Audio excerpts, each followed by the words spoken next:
Ladies and gentlemen, and welcome again to UFOs and Metaphysics. We have another excellent show for you tonight. We have Rob Riggs on the phone, and he is a Bigfoot investigator, and he is the author of In the Big Thicket, On the Trail of the Wild Man. Rob has been investigating Bigfoot for quite a while, and I heard him on Coast to Coast with Barbara Simpson a few weeks ago, and it was really an excellent program, and I made it a point to get in touch with him. And how are you doing tonight, Rob? Fine, Malcolm.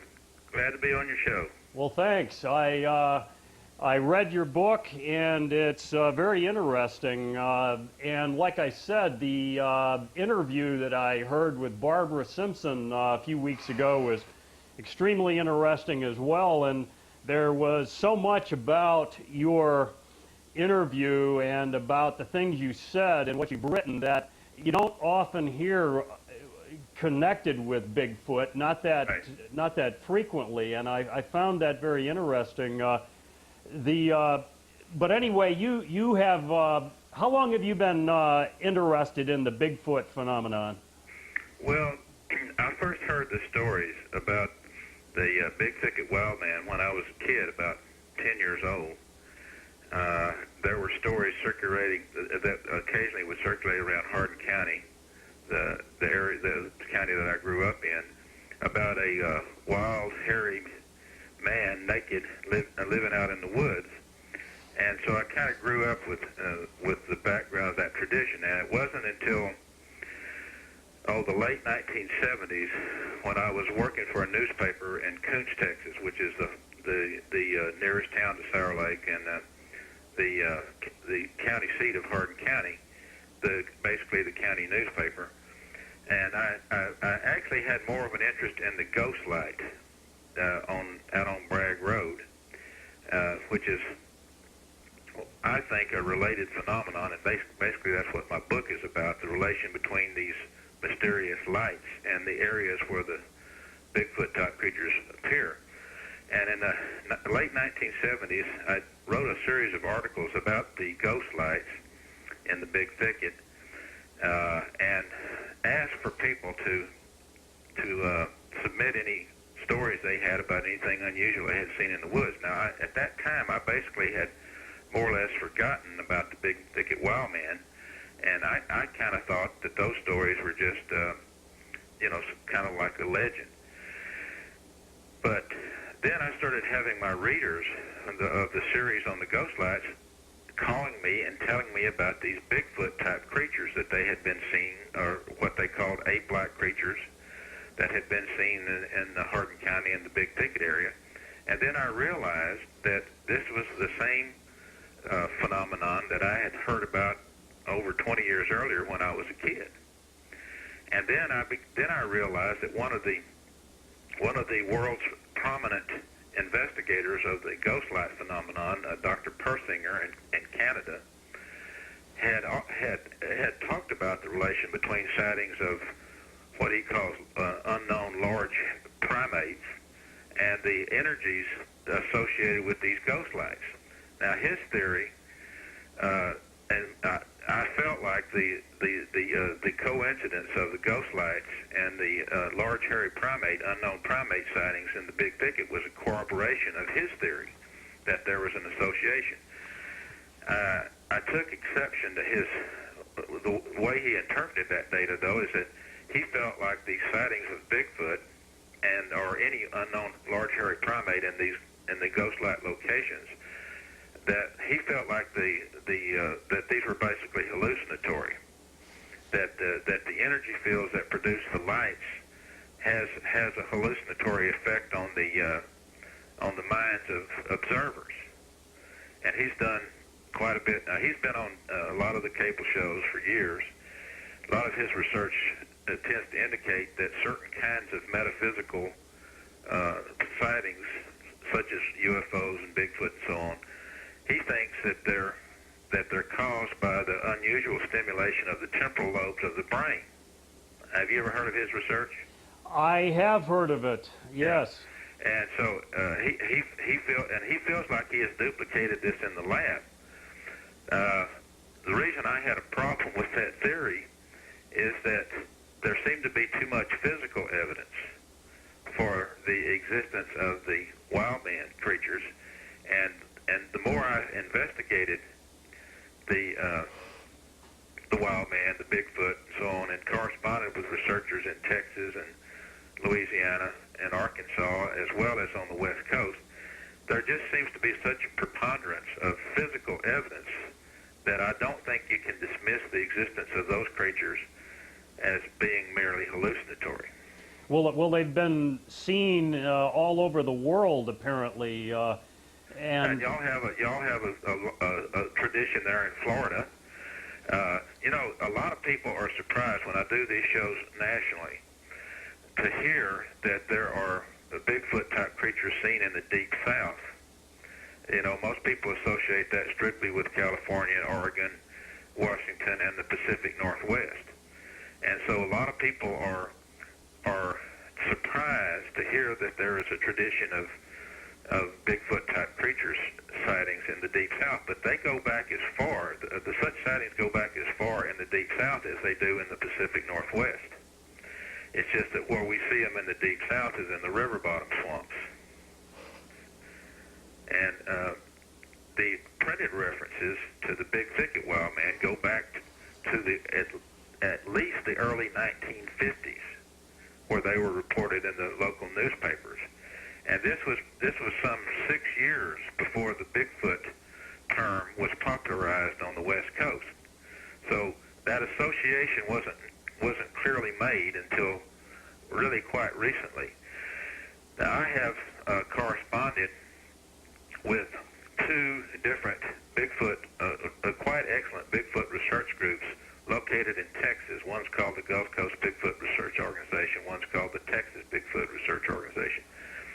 And they have a lot of data, and these guys go into Louisiana and Arkansas and Oklahoma and Tennessee, basically the Mid-South, and they have a substantial amount of data. Now, you can go back and talk to, read John Green and some of the early Bigfoot researchers, and they pretty much confirm that there is a long history of large, hairy, unknown hominoids in the Deep South, and all the way from, like I say, from East Texas into Florida, and I don't think they're quite as well known, but I have heard stories into Georgia and Virginia, and, you know, basically all the way through the South.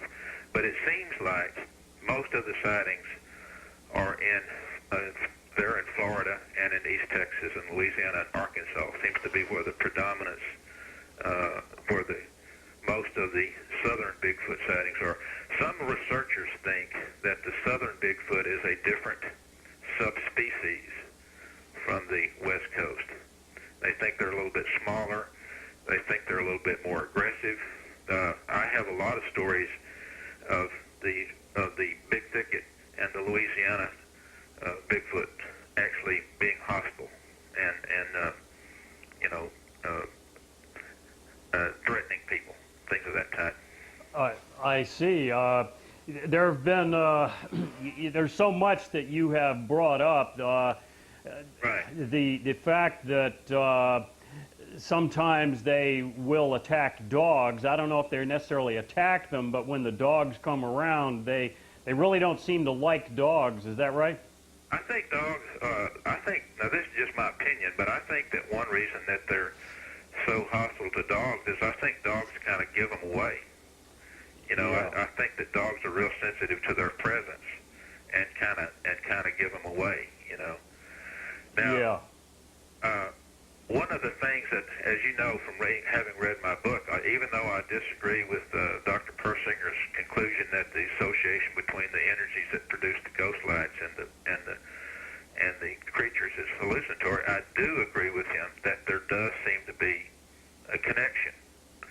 And so what I basically developed in my book was the idea that somehow the same energies that produce these ghost lights, and I should back up here and tell your listeners basically a little bit about the ghost lights. There are about 30 locations in the United States where the what they call the standing ghost light phenomenon occurs.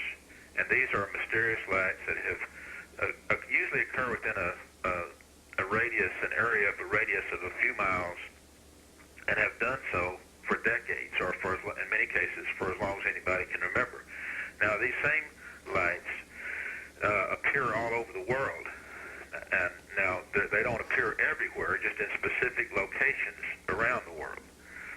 And I don't know of any in Florida. I would be surprised if there weren't any locations in Florida where there were ghost light locations. But in Louisiana and Texas and Arkansas and in Washington State and in California and North Carolina, there are some, and Joplin, Missouri, there are some very well-known ghost light locations. And so I speculated that somehow the energy that produces these lights either enables the wild man creatures, the Bigfoot creatures, to somehow manifest into this reality, or it enables people to be able to see them when they would not normally be able to see them. Somehow the energy, now there's a lot of evidence that the energy does interplay with the human mind. Maybe if it doesn't produce hallucinations, it may somehow activate some kind of a psychic faculty that we have latent that's somehow dormant most of the time. Well, that you're... was one of the theories about the association. So I have talked about this on a number of different radio shows and on Art Bell's show a couple of times, and I have received a lot of interesting feedback from around the country that seems to support that theory. Yes, no, that's the most important part of your research, I believe, or the most interesting. And I've heard some of this before, here and there. This paranormal connection with Bigfoot that is very prevalent when you get right down to it. And you know, what you also have brought up is the connection between Bigfoot sightings and either ghost lights or lights in the sky, and so on and so forth, as well as sort of a telepathic and sort of a paranormal situation where often the footprints that are being followed will just stop and they just won't go anywhere. People will follow a Bigfoot and all of a sudden it just is gone. And it seems to actually appear out of a mist sometimes. Right, out of a light, out of a luminous mist, we call it. Out of a luminous mist, yes. All of that ties in also with a lot of work that Linda Moulton Howe has done relative to UFOs possibly being connected with the UFO phenomenon. Right. And, you know, we have many reports of aliens being seen around balls of light, that they almost materialize out of balls of light. In fact, we have many reports that they literally do materialize out of balls of light. And there are reports of Bigfoots being seen with typical gray aliens, sometimes involved with the so-called animal mutilations, and people report that the Bigfoot is seems to be something like a guard or something, some kind of possible creation that the aliens use for, I don't know what, hard labor or like defense or doing, you know, some of their dirty work or whatever. I mean, I don't know what the purpose would be, but there certainly is that connection, and it's interesting to see that a real Bigfoot investigator has uncovered a lot of interesting facets to this that kind of correlate to the UFO phenomenon. Yeah, I think you're right, and you know, one of the things that interests me is that there are Indian legends, Native American legends, and traditions of people who have had experience with these Bigfoot creatures for centuries. And many of the American Indians think that these creatures, the way it's put in the vernacular, so to speak, is that they live in two worlds. that they're capable of living in physical dimension and in dimensions that are not normally available to human senses.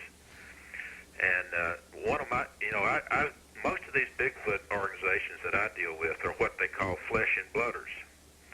And some of these people are very hostile to the idea that there's anything paranormal involved with Bigfoot. But my question has always been to them, well, you're ignoring a lot of data just because it doesn't fit your theory. Because I feel like if it's just a flesh and blood animal, the burden of proof is really on them to demonstrate that. Like, well, where is it? Why can't you produce one? And there are too many stories like you just cited about the things disappearing. I've heard of stories, and there have been very well documented cases where one will show up, and I've heard of these stories in the South. One will show up, and they'll organize a party. They'll organize a search party with bloodhounds. Well, a Bigfoot is not going to be able to elude a pack of bloodhounds if it's a physical animal. Its scent would last for days. There's no way it could evade that. And yet, time and time again, they just disappear. Where do they go? That's a very good point. It really is. And didn't you say that the tracks, they'll check out the tracks, and all of a sudden the tracks will just end? I've heard of those stories. I've read cases of that. I've had people report those to me. And Linda Howe, who is a friend of mine, by the way, and I've talked to her and corresponded with her a lot, she claims to have interviewed people who have literally said that they have seen the Bigfoot disappear in a flash of light, just like you're talking about. Now, some of the stories that I've had reported to me on the Ghost Road is people have told me that they've actually seen Bigfoot appear out of those mists that you're talking about. Is that right? Yes. And these lights, they're very anomalous. Now you work mostly down in the Texas area in right. what is called the Big Thicket, which is Right.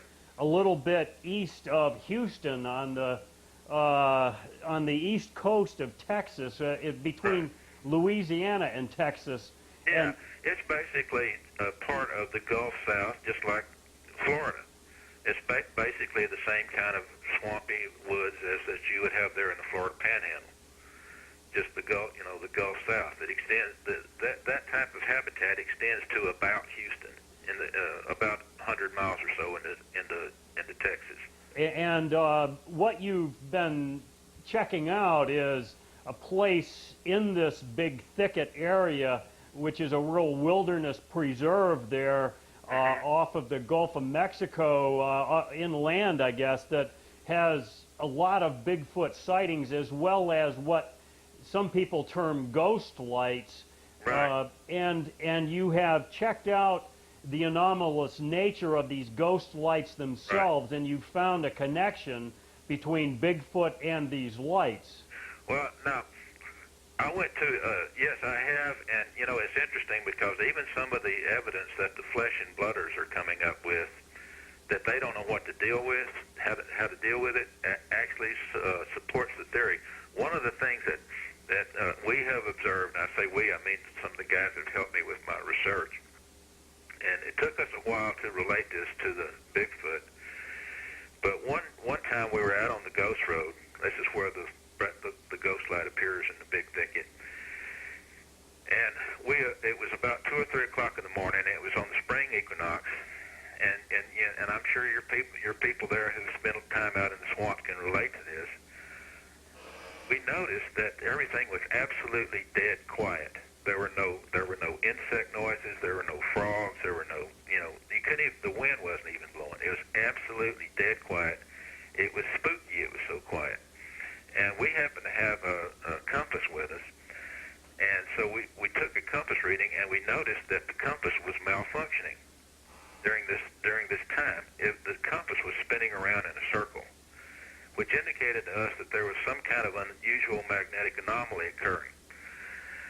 Later, I met with some Bigfoot investigators who had done some research up around Caddo Lake in northeast Texas, and I was talking about this phenomenon. I took them out to the Bragg Road, and I told them that I thought this had to do with some kind of energy transference, and that it might have something to do with the appearance of the Bigfoot.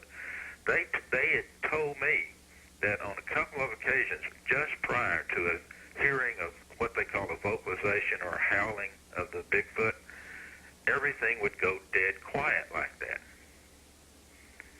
Just no sound at all. I mean, nothing. Like they'd be out in the woods, the frogs are croaking, and it can be real loud, as you know. And all of a sudden, everything would go dead quiet. Then they would hear a Bigfoot vocalization. And that is similar to the UFO phenomenon. I have heard military people who've had close-up sightings of UFOs and civilians as well that report that same thing, that they come upon it and everything is just totally silent. I mean, nothing. And there's also a weird feeling in your head, like as though everything is distorted. Okay, now, so I go to this conference in Houston a couple weeks ago, and I had this information from one group. This other group brought a tape of a Bigfoot investigator who was talking about a sighting that he had in North Louisiana near the Arkansas border. Now, this is the area up there, the legend of Boggy Creek, the Falk Monster and all that up there. And they showed a tape of this guy, and he's talking about how he saw 4 Bigfoot. It was like apparently it was a male, a mature male and female, and 2 babies, or immatures. And he said, and he just mentioned this matter of fact. He said, it was really strange. He says, right before these 4 Bigfoot showed up, everything went dead quiet.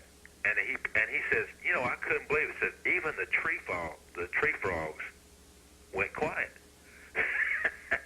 And so, I'm getting all of this corroborating evidence, like something's going on. So I go up to the guys after their talk. I was invited to their conference, and I said, and the guy that reported this was a guy named Jim Lansdale. I said, Jim, why do you think everything went quiet right before that Bigfoot sighting? And he says, well, I don't know. I said, well, don't you realize that, how do you account for that? What could make all of the tree frogs and crickets and owls and so on in a given area suddenly just go dead quiet? What would cause that? And, of course, there's nothing in a mere physical, Bigfoot as just a mere physical unknown reality, unknown animal. There's nothing in that model of explanation that would even approach that, that would even address that issue, Malcolm. No, and I said, so I told him about this, and then one of the other guys admitted to me that he had also experienced the same thing right prior to seeing a Bigfoot in East Texas. And I said, well, look, guys, I said, see, there's something going on here. Probably right before these things appear, there is some kind of energy transference that affects these animals. Now, then he went on to tell me, Jim, they have organized hunts that they do. He has a bunch of land, I think it's in the Red River swamps in northern Louisiana. He told me that on a couple of occasions, what they do is they stake guys out. They stake them out on like deer stands and so on. And on a couple of occasions, they have gone to pick up guys that they have had left staked out, and they have found people who have completely passed out, completely gone unconscious for no apparent reason. And on one occasion, they found the guy wandering around his deer stand. He was conscious, but he didn't know where he was or what he was doing or how he got there. Now that is similar to the UFO thing too, isn't it? Yeah. I said, Jim, man, there's something going on here, man. I said, no, this is what I mean by paranormal. And I said, at the very least, these animals have something that they use as a defense mechanism to either camouflage themselves or to mess with people's minds to keep them concealed. And yeah, now as far as the connection to UFOs, my theory is that at the very least, both of the UFO phenomenon and the Bigfoot phenomenon is related to these energy fields. Now, whether they are directly related to each other, I don't know. But it seems clear to me that they're both related to the energy fields. Yeah, and you know, when you take into consideration the fact that people have actually seen these Bigfoots during UFO encounters, I've heard that several times. I've even talked to a person or two who's had these encounters. Most of the time people see the small so-called gray aliens with the big black eyes, but sometimes they will see them with a Bigfoot who seems to be just standing by, and you know, that sort of adds to it as well. And certainly something similar is going on. Like you said, I mean, the way these things appear out of nowhere, and the psychic ability of these animals too. I suppose they must be very intelligent. Wouldn't you think so? I would think so. And you know, I think it's interesting that you talk about the fact that the Bigfoot and the UFOs have been seen together. You know, it's interesting because a lot of serious Bigfoot researchers don't want to talk about how they're related to UFOs, and also UFO researchers don't want to talk about Bigfoot because both of them think that association somehow belittles the seriousness of their research. Yeah, but I think I agree with you. I think we have to look at all the data.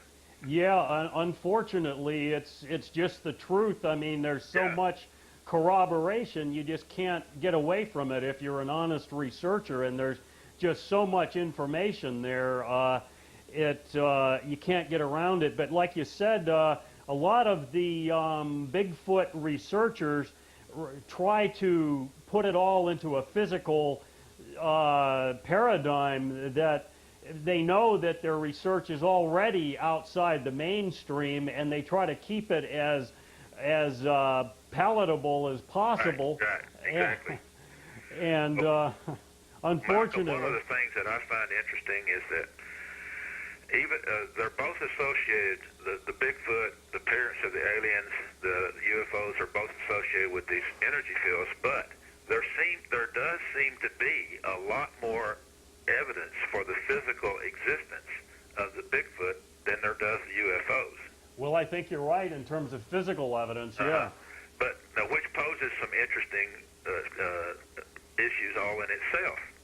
Could it be that the Bigfoot creatures are somehow more physically real than the UFOs, but that they somehow use the same mechanism to manifest into this reality? Oh, boy, I don't know. That's something I'd have to think about for a while. But you know, there are also theories that it may be that the Bigfoot is actually just a physical species, except that it has access to physical spaces that human beings don't normally perceive. That three-dimensional space may be more complicated than we ordinarily think, and that these beings know how to access three-dimensional spaces that we don't know how to. Well, that's possible, but I tend to lean heavily towards the UFO connection. I think it just really explains things very, very neatly. You know, these aliens are totally into genetics and hybridization, and people have reported several different types of strange creatures associated with these aliens, and they're doing so much genetic work. It's thought that this chupacabra creature is also some kind of a creation from the aliens, and you know, I mean, it really seems like it must be the answer with also the association with these so-called ghost lights, and that's what I would think. I think that's. How do you account for the fact that the Bigfoot seem to be more that there seems to be more physical evidence for them? I mean, I'm convinced that they have actually found hair samples. They found fecal matter that has been submitted. They found tracks that have dermal ridges on them, that couldn't possibly be faked, like a fingerprint. And they have done genetic studies on the hair and the fecal matter and so on, and they have concluded that these are from some unknown primate. I mean, we can't say what they are, but we do know that there's something that we don't know, that there's some kind of an unknown animal there's some kind of an ape-like animal that is not known. I'm convinced there's a substantial amount of physical evidence for them, but I think that the UFOs must be somehow less physical than the Bigfoot. It gets kind of complicated. It appears that the UFOs and the aliens are associated, or there's certainly a clandestine activity going on. They certainly don't want to be detected, and they do everything they can to achieve that.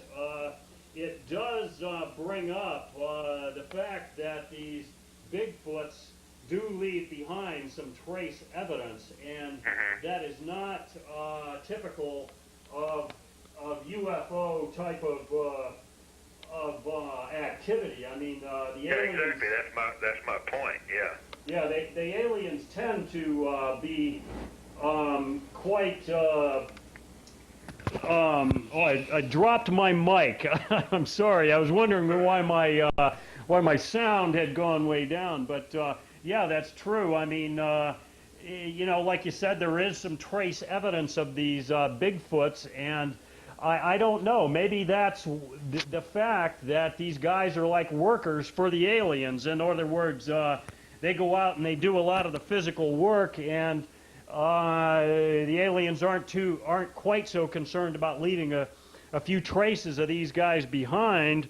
Maybe because it really isn't traceable as a truly alien compound or whatever. And I don't know. Maybe they're not so scared of. I mean, if somebody actually caught one of these things, they'd probably assume it was an earthly creature. But I don't know if we ever really could get a hold of one, the way they can disappear like that. Well, that's a good point. To give you an example of what I was talking about, some of the information that I've received that corroborates that association, I was talking to Barbara Simpson about the different ghost light areas, and I said, well, there's one that I've seen, and I've even seen it featured on some of the Unsolved Mystery type shows in Gurdon, Arkansas. Gurdon, and I told her, I said, I would strongly suspect.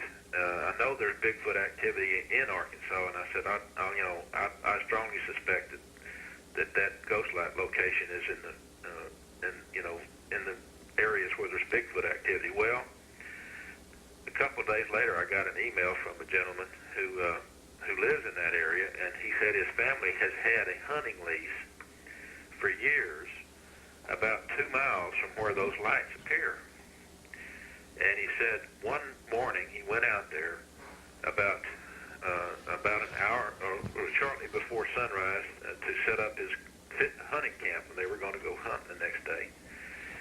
And he said just when he got out there, he heard a wild hog, or what he assumed was a wild hog, squealing, and as if it were being attacked. And then it went quiet. And he could faintly hear like something that something was struggling with it and was killing it. So he had a bright flashlight, and he went to investigate.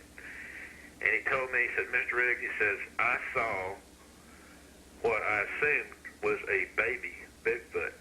He said it was about a 2.5 to 3 foot tall monkey-looking thing, standing up, walking upright.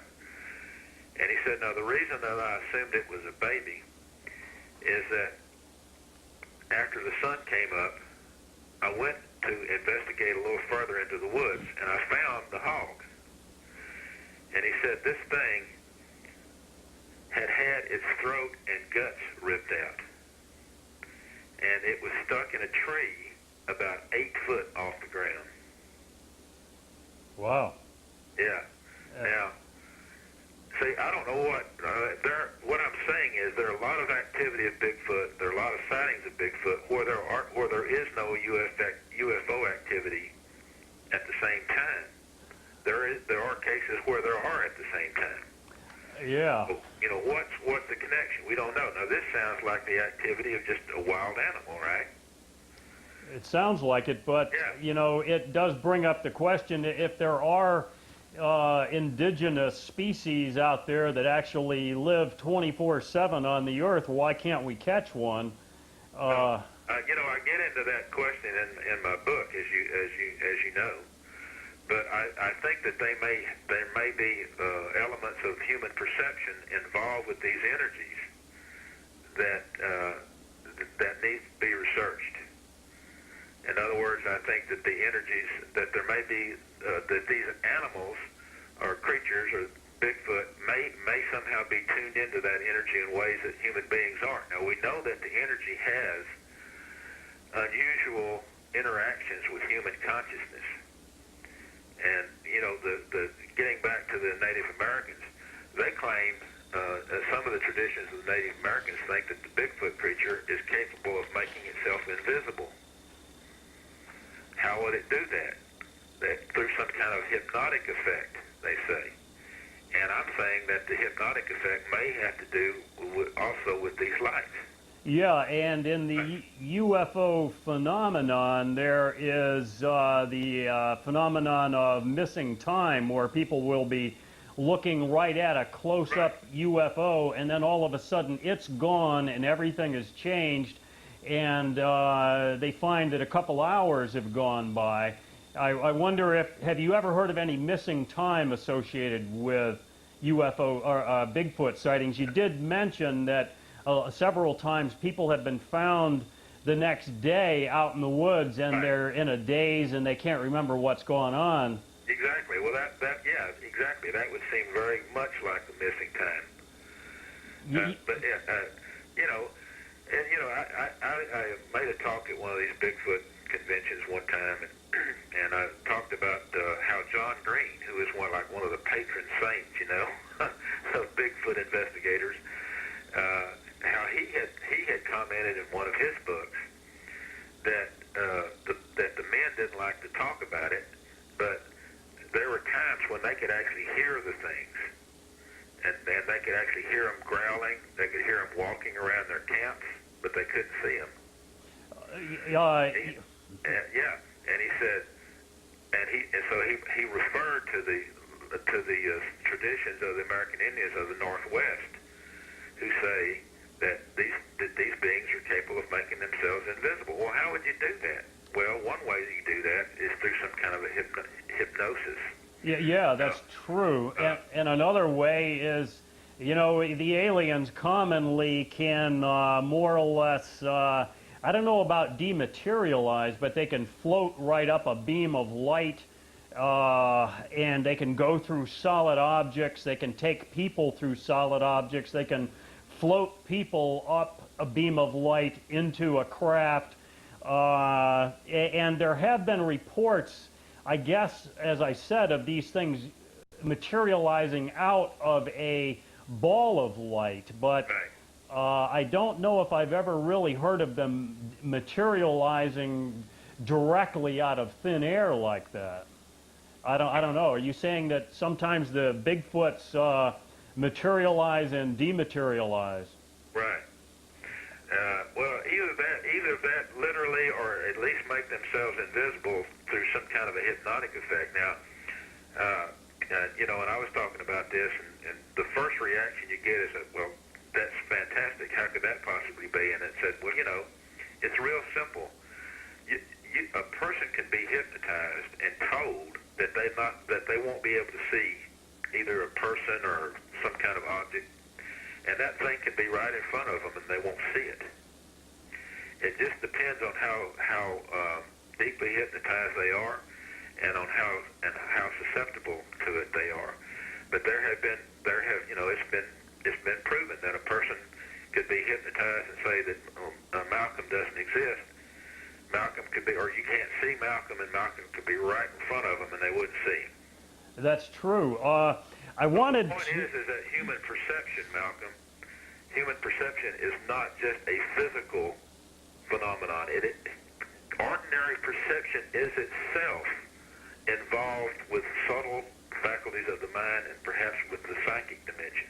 That's so true. Perception. Yeah, it is, and the aliens are masters of that. I'll tell you, they after these encounters, they tell people they're going to forget, and 99.9% do forget. And some people have some flashbacks, and some people can even have some solid conscious memories.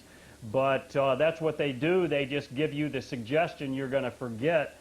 And there's some amazing things that are done with hypnosis right here on Earth. I mean, I saw the amazing Kreskin one time on the Larry King show.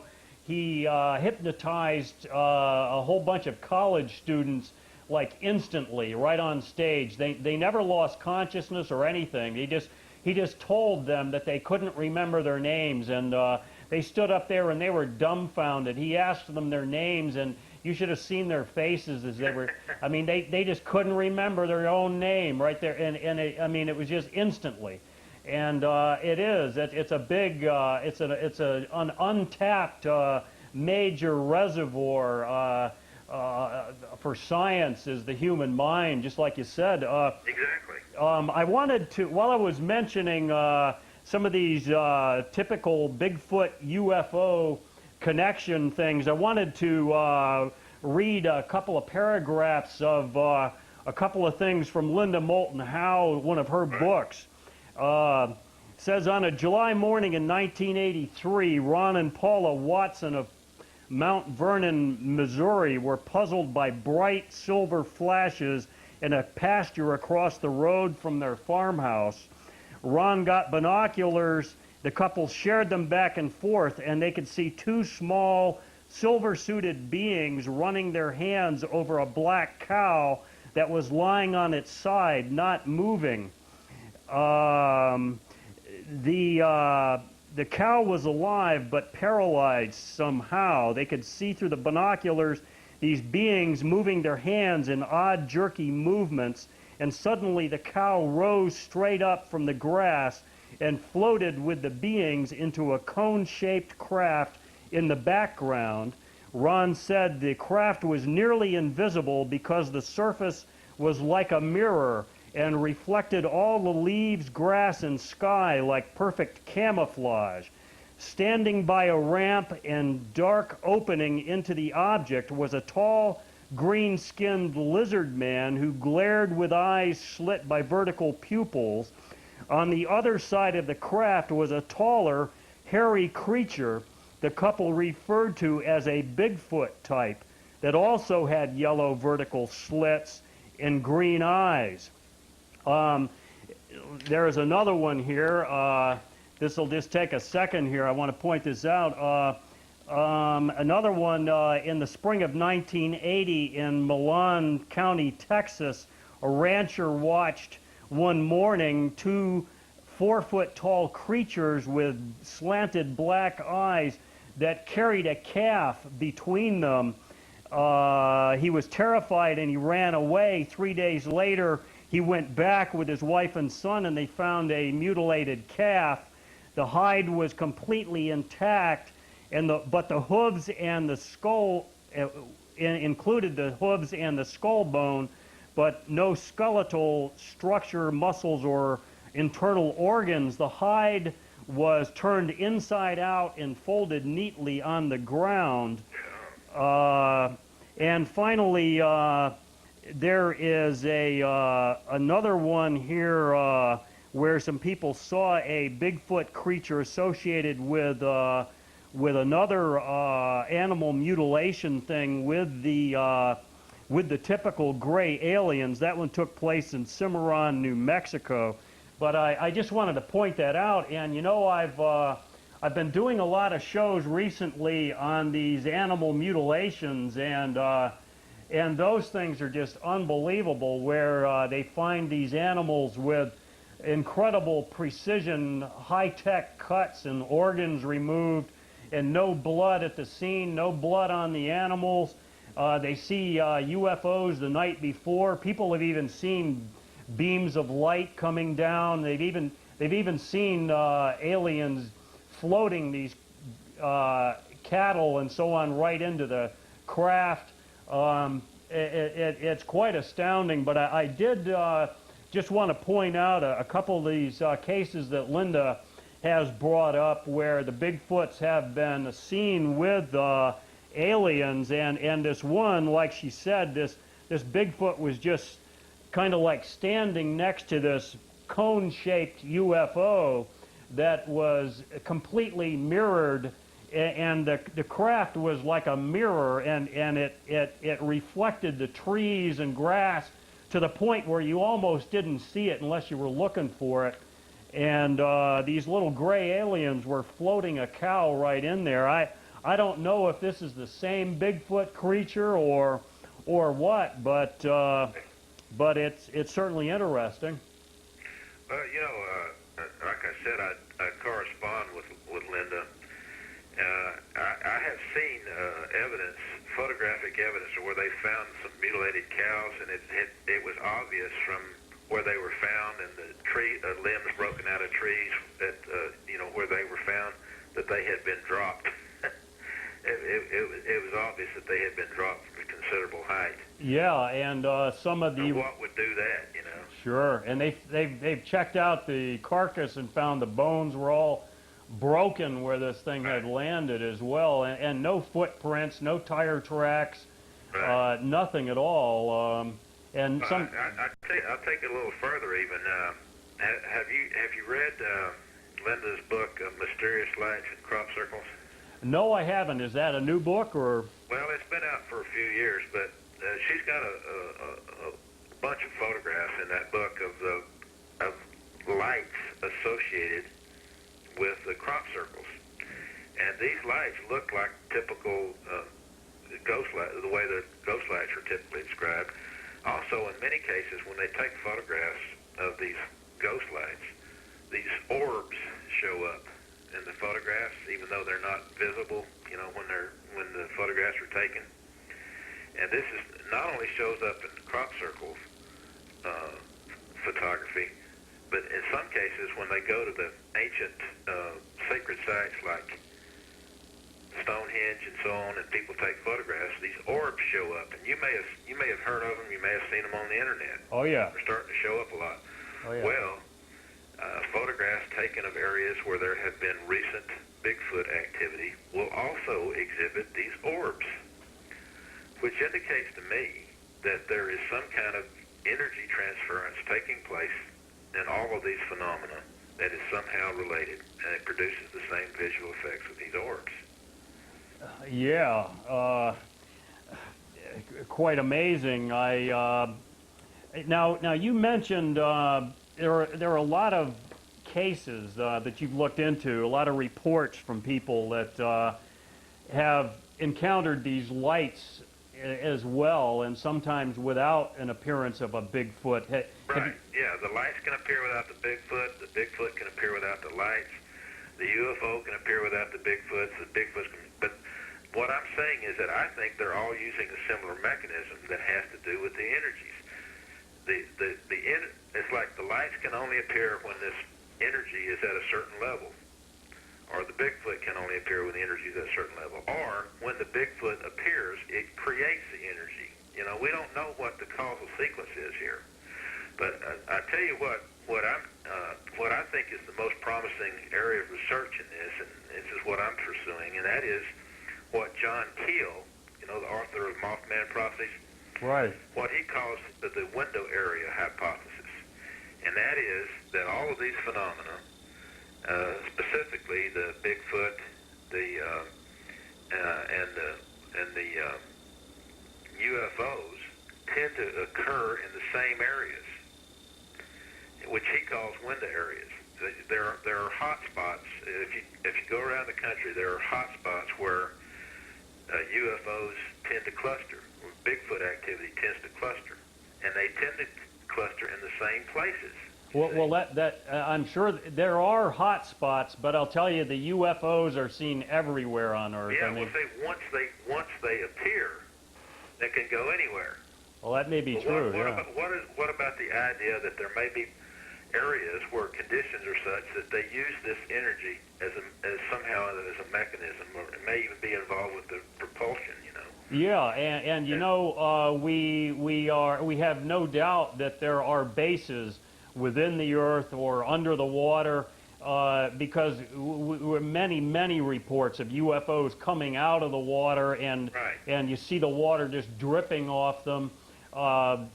They undoubtedly have some bases right within the Earth.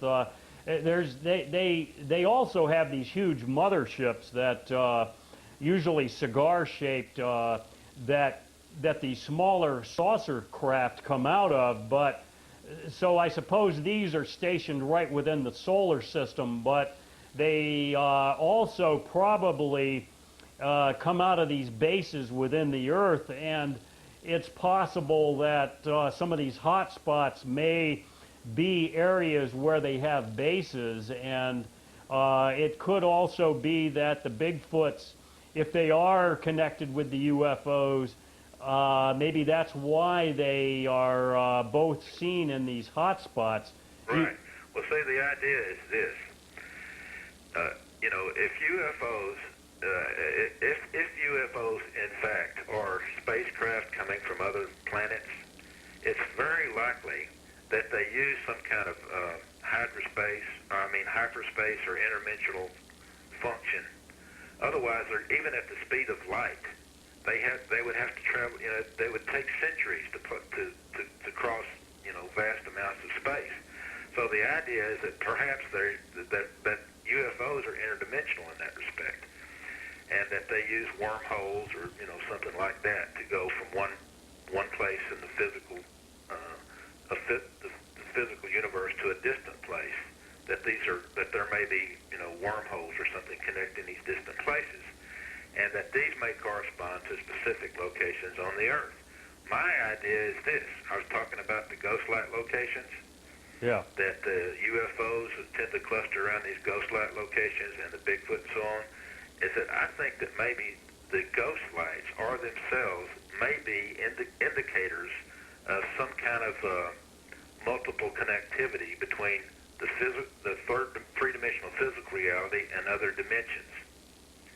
Yeah, this whole thing about dimensions is, you know, we throw that word around like we know what we're talking about, Exactly, but and we don't know how that works, right? It's hard to tell. I mean, frequencies, or, you know, like the way you can only see certain parts of the light spectrum and Exactly.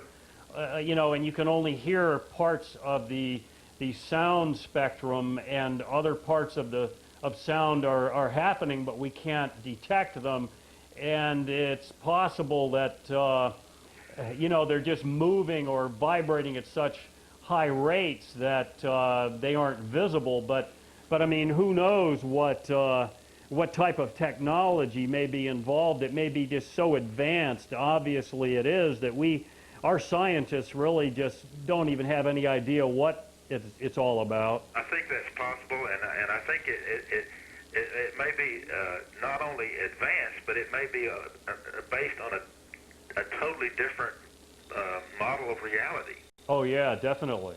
You know, Yeah. I think one of the biggest hang-ups of Western science is its insistence of reducing consciousness to a physical model. And I think that the mind is much more complicated and much more mysterious than that. That I don't think we can reduce consciousness to a physical model.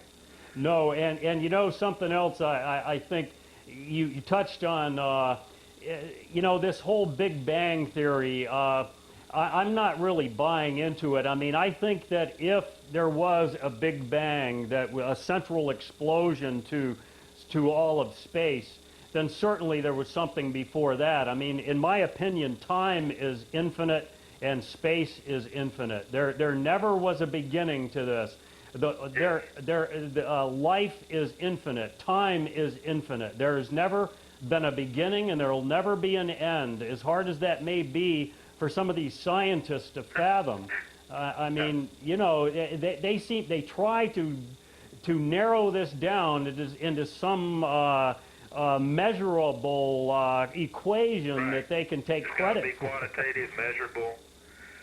Well, you know, I think you've hit the nail right on the head, and that is, I think that what we're really dealing with when we're dealing with all these phenomena is we're dealing with the mystery of the mind, the connection of perception. What you know, the quantum physicists talk about the observer-created universe, and I really think that what we're talking about in all this is the relation with consciousness and the observer perception to the nature of space-time. And I think this is where we're going to have to go with the research. We're going to have to transcend this scientific materialistic paradigm. Absolutely. It's research like what you're doing that just keeps pounding on the door until some of these people in the mainstream just open their eyes and realize that some things are going on that just don't fit in the. They don't fit the scientific materialistic paradigm, and because they don't, they want to throw it all away. You know, well, you can't just dismiss it because it keeps happening. This stuff keeps happening. It's right under our noses. I know. Definitely, I have been harping on that for many years, and I don't know what it's going to take, you know, to really make these guys pay attention. It could be, you know, a UFO sighting that is just so outrageous and absolutely undeniable that it causes the major networks to really put their focus on this, and then they will open up the biggest story that ever was in the history of the world, and people will start to really look at some of these things like what you're talking about and realize the amazing nature of this stuff and how much we have to learn. I mean that's what the value of all of this is. I mean, I absolutely agree. I absolutely agree. It's like, and this brings it down to where the issue's not even really whether the Bigfoot exists or the UFO exists. It's like the issue then becomes, what is the potential of the human mind? Yeah, what can we do? Who are we? Yeah. What is our potential? Yeah, well, looks like we've got about 1 minute left, Rob. I want to tell people we've been talking to Rob Riggs. He's the author of In the Big Thicket, On the Trail of the Wild Man, and he is a Bigfoot investigator and a writer. He's been you write with one of the newspapers you have done. I was a newspaper guy for years and years, and this was kind of my hobby and my passion is to investigate these mysteries. And the more I got into it, the more I realized how mysterious it really was. Well, it's extremely interesting, Rob. I'd like to check in with you again a little bit down the road and see what else is happening with this. That would be great. I'd love to be on any time, and I enjoyed the conversation. Okay, thanks a lot, Rob. I'll be in touch. Thanks a lot, Malcolm. Bye.